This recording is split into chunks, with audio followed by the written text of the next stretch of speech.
ស្បៃពីកាយសង្សារថាបានអងអែលសពប្រានគ្មានសល់ត្រង់ណាក្លិនក្របងអបថាកែវជីវ៉ា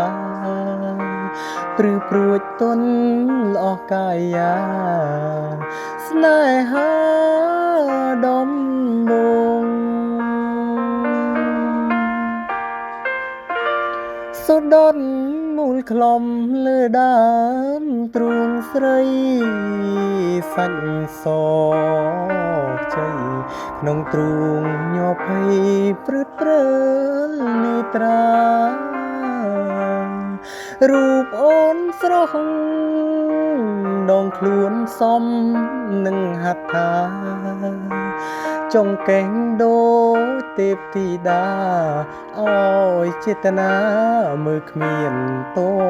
វ័យដើមទ្រូងប៉ាគ្នាពុំងាស្រវាអោបបងកែវភ្នែកអូនបិទទាំងសងពៅសឹបប្រាប់បងថាកុំចោលស្រីអូនថាស្នេហ៍ស្មោះ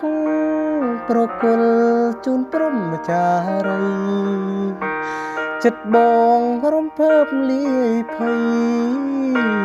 សែនស្ដាយពេលភ្ញាក់ដឹងខ្លួនជលសពច្បាស់ពេកបងស្ទើរស្រែជុំស្ដាយមៀងមុំមិនបានថ្នាក់ថ្នមឲ្យអងចិនដាអូនស្អាតណាស់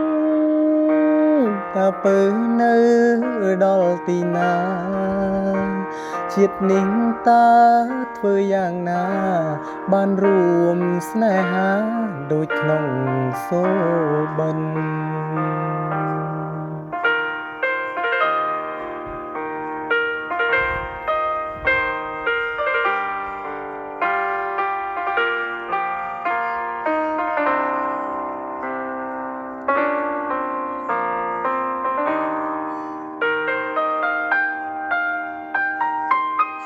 យល់សព